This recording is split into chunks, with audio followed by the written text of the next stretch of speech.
आज अपन एक न्यू चीज़ जो हमारे सिलेबस में आई है, 12th स्टैंडर्ड में है, वो है ट्रांसलेशन। आपको याद होगा 8th क्लास में या 8th क्लास तक में आपके कुछ 10 सेंटेंसेस आते थे, जो आते थे कि आप उसको ट्रांसलेट करो। ट्रांसलेट का मतलब उसको अनुवाद करो। पहले तो 8th क्लास में तो 10 सेंटेंसेस आते थे, लेकिन इसके अंदर एक पैसेज है और ट्रांसलेट द पैसेज इन हिंदी। और सबसे बढ़िया बात जो है इसमें, ये 4 नंबर का है। तो अपन कुछ ट्रांसलेशंस यहाँ पे करेंगे। मैं आपको ये सलाह दूंगी कि आप बहुत सारे पैसेजेस को खुद ट्रांसलेट पहले हिंदी में करें और उसको समझें कि उसमें क्या कहा गया है, और फिर उसको आप जो है लिखें, क्योंकि जो पैसेजेस हैं वो भी घुमा फिरा के वहीं से आते हैं जो हम लोग नॉर्मली करते हैं। चलिए एक पैसेज मैं आपको करके बताती हूँ हम कैसे लिखेंगे। समझिए ये वाला आ गया, तो पहले आप एक पैसेज को सबसे पहले पढ़े कि वो है किससे रिलेटेड, और फिर अपन उसको करना शुरू करेंगे। समझिए यहाँ पर लिखा है, अ man is known by the company that he keeps. अब देखिए कंपनी यहाँ पर वो कंपनी नहीं है, यहाँ पर कंपनी का मतलब होता है संगति। एक आदमी अपनी संगति से जाना जाता है। He keeps the same, he keeps, जो कि वो रखता है। तो अगर अपन इसको पहले समझ लेते हैं, the saying implies that company influences one's character and personality। अब आपको खुद पता होना चाहिए कि एक्चुअली बड़े बड़े वर्ड्स जो आए उनका अर्थ क्या है। जैसे अगर मैं पूछूंगी कि कैरेक्टर क्या होता है, बहुत सारे बच्चे बता देंगे कि मैडम इसका मतलब चरित्र होता है। मैंने कहा पर्सनैलिटी क्या होता है, तो इसका मतलब होता है व्यक्तित्व। तो आप क्या करें, सबसे पहले एक जगह पर इनके सारे वर्ड्स लिख लें, जो आपकी कॉपी होती है उसके पीछे रफ कर सकते हैं। और जैसे यूजुअली, तो यूजुअली का मतलब क्या होता है, ज्यादातर। द कंपनी, मैंने कंपनी आपको बताया संगति है। Comprises friends and books, friends हम मित्रों को कहते हैं, बुक्स हम किताबों को कहते हैं। इफ का मैंने हमेशा बताया है कि इफ को हम हमेशा अगर कहते हैं। फ्रेंड्स आर गुड, अच्छी इन्फ्लुएंस, इस इन्फ्लुएंस का हिंदी क्या होगा, प्रभाव। ठीक है, जैसे मैंने इसमें कहा, ये हो गया चरित्र, ये हो गया व्यक्तित्व। ठीक है जी, तो इस तरीके से आप हर चीज को हिंदी में कर लें और थोड़े थोड़े आप उनकी हिंदी करके स्वयं लिखें। आपके लिए इसको करना बहुत सरल होगा। चलिए एक बार पढ़ते हैं इसको और मैं लिखती चली जाती हूँ। आपने इसमें आंसर लिखना है नंबर 1, जैसे स्टार्ट करा जो भी, तो मैंने यहाँ पे लिखा आंसर। ठीक है जी, a man is known by the company. एक लाइन यहाँ तक है, मैंने कहा a man is known. Known का मतलब होता है जाना जाता है, तो अ मैन यानी एक व्यक्ति। ठीक है, आप आदमी भी लिख सकते हैं, लेकिन यहाँ पर सबके लिए इसलिए मैंने कहा एक व्यक्ति अपनी संगति से जाना जाता है। अब एक बात का ध्यान रखना कि अंग्रेजी में और हिंदी के ट्रांसलेशन में फर्क होता है। हम लोग करते क्या है, आप अगर एक एक वर्ड को देखकर करेंगे तो आपका हमेशा अनुवाद गलत होगा। आप उस पूरी लाइन को पढ़ें और हिंदी में स्वयं समझे और उसको बना लें। जरूरी नहीं होता कि बिल्कुल बिल्कुल बिल्कुल जहां पर चरित्र आ रहा है वहीं पर आएगा, क्योंकि इंग्लिश के अंदर जब आप कहते हैं Ram runs in the field, तो आप हिंदी में कहते हैं राम खेत में दौड़ता है। आपने रन्स, तो अगर मैं बिल्कुल Ram runs in the field करूंगी तो कायदे से होगा राम दौड़ता है खेत में, तो ये तो आंसर ही हिंदी के अंदर सेंटेंस ही गलत हो जाएगा। क्योंकि हिंदी का सेंटेंस क्या कहता है कि आप सब्जेक्ट और ऑब्जेक्ट, कर्म और कर्ता को मिलाते हो और उसके पीछे क्रिया को लगाते हो। इंग्लिश के अंदर हम उन दोनों को अलग करके बीच के अंदर क्रिया को बिठाते हैं। तो मैंने इसीलिए आपसे कहा, मैं बार बार कहूंगी कि आप लिखें, पढ़ें, समझें और उसी को लिख दीजिए।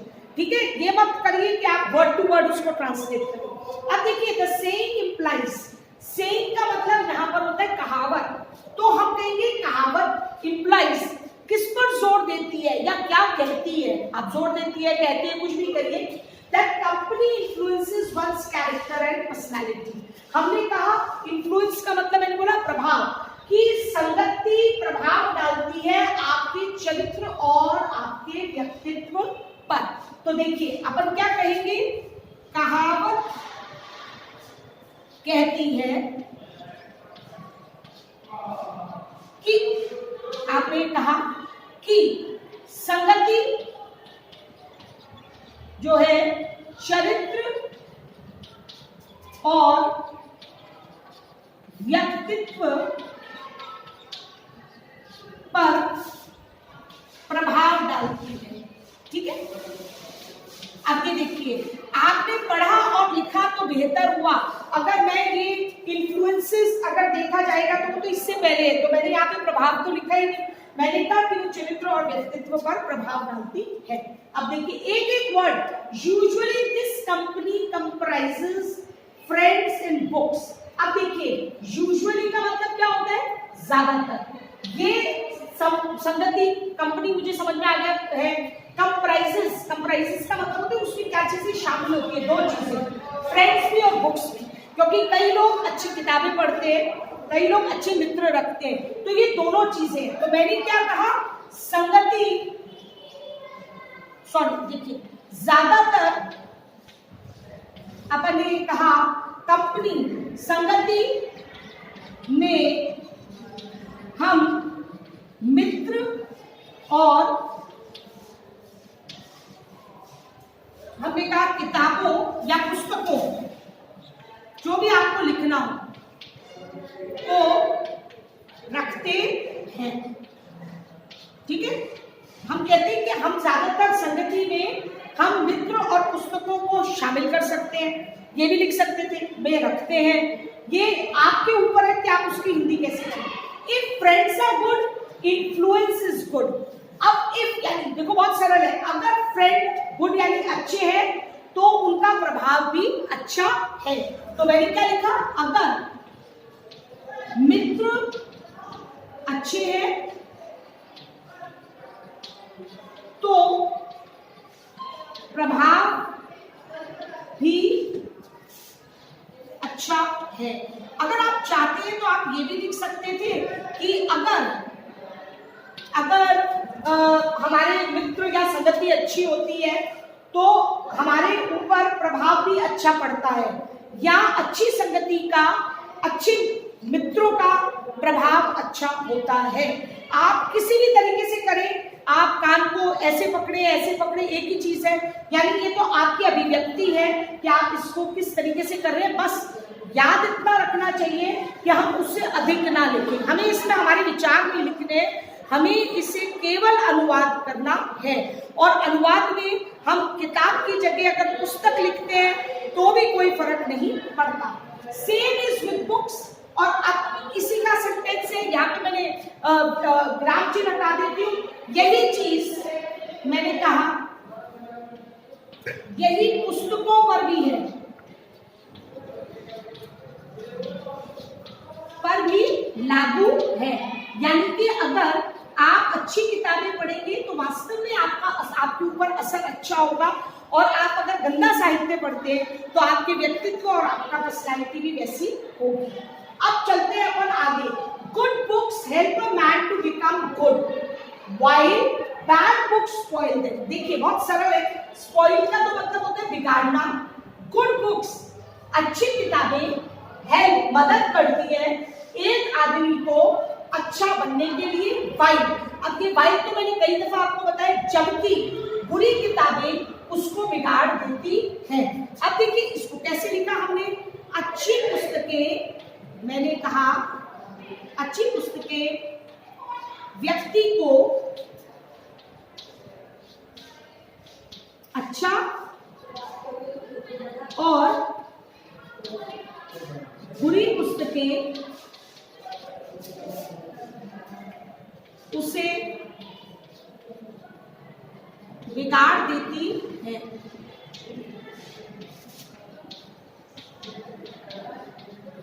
आप जो है ये भी लिख सकते हैं कि पुस्तकों का प्रभाव, अगर आप दूसरे वर्ड्स भी करें, पुस्तकों का प्रभाव अच्छा और बुरा भी होता है, जिसके अनुसार पुस्तक होती है। आप ये भी लिख सकते थे। अब देखिए नेक्स्ट है therefore, इसीलिए। therefore का मतलब होता है इसीलिए। इट इज ऑलवेज, ऑलवेज होता है हमेशा। वाइज, वाइज का मतलब क्या होता है, बुद्धिमानी। To associate with good books, associate यहाँ पर क्या होगा, जोड़ना, संबंध। हमें अपना संबंध कायम करना चाहिए अच्छी किताबों और अच्छे मित्रों के साथ। देखिए अब इसको बदल कर अगर लिखेंगे तो क्या होगा, इसलिए या इसीलिए अगर हम कहें अच्छी पुस्तकें और मित्रों से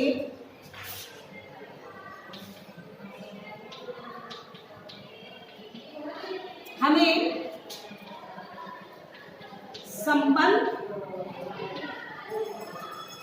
रखना चाहिए। हमको क्यों रखना चाहिए? क्योंकि उसका प्रभाव जो है हम पर बहुत अधिक पड़ता है। उन्होंने ये कहा देयर नंबर डजंट मैटर। देखिए मैटर का मतलब यहाँ पे डजंट मैटर का मतलब होगा, मैटर तो ऐसे मामला होता है, लेकिन यहाँ पर क्या है, नंबर। नंबर का मतलब संख्या। संख्या को कोई फर्क नहीं पड़ता, बहुत अधिक संख्या है, जरूरी नहीं आपकी संगति अच्छी हो, कम होनी चाहिए लेकिन अच्छे होने चाहिए। तो इसमें अपन क्या कहेंगे, संख्या से कोई फर्क नहीं पड़ता, कोई फर्क नहीं पड़ता। अब देखिए इसमें क्या है, किताबें, कई लोग कहते हैं कि मैंने तो बहुत किताबें पढ़ ली लेकिन उसकी किताबों का असर नहीं हुआ उसके ऊपर, तो किसी काम का नहीं है। आप पूरी जिंदगी में 2 या 3 किताबें लें, अगर वो बहुत अच्छी हैं तो आपके ऊपर बहुत प्रभाव डलता है। और उन्होंने कहा कि उनकी नंबर या संख्या पर कोई भी असर नहीं है, आपका कोई फर्क नहीं पड़ता, कम हो या ज्यादा। Just as few good friends are enough to enjoy fruits of friendship। इसका मतलब है जैसे कि, just as, जैसे कि few यानी कुछ अच्छे मित्रों की हमें हमारे लिए पर्याप्त होते हैं कि हम अपने फ्रेंडशिप यानी मित्रता का जो फल है उसे अपन इंजॉय करें, मतलब उसको, उसमें आपका हमारा परिणाम अच्छा होता है। Good books inculcate values of good life. और अच्छी पुस्तकें क्या करती हैं, इनकलकेट, आपके अंदर संस्कार डालती हैं। वैल्यूज का मतलब होता है अच्छी आदतें जो है, जो हमारे अच्छे जीवन के लिए होती है, वो डालती है। तो आप कह दीजिए कि वो अच्छे संस्कार हमको देती है। तो देखिए जैसे कि मैंने कहा, जैसे कि यहां पर मैंने कहा मित्रता का फल,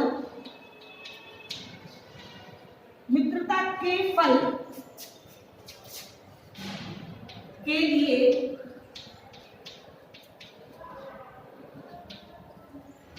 कुछ मित्रों की आवश्यकता है या जरूरी है ना।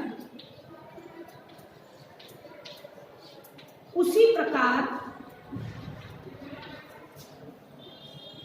अच्छी पुस्तकें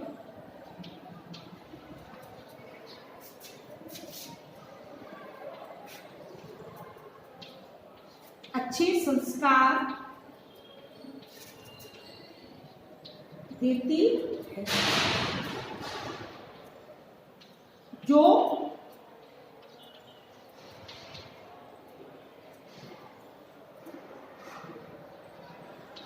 कि अच्छे जीवन के लिए आवश्यक है।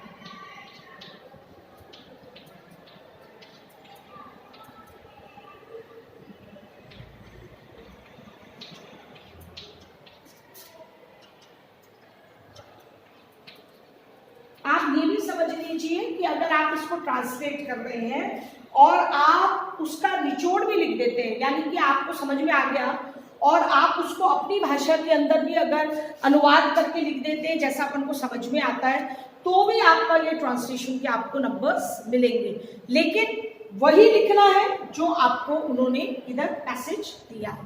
Thank you.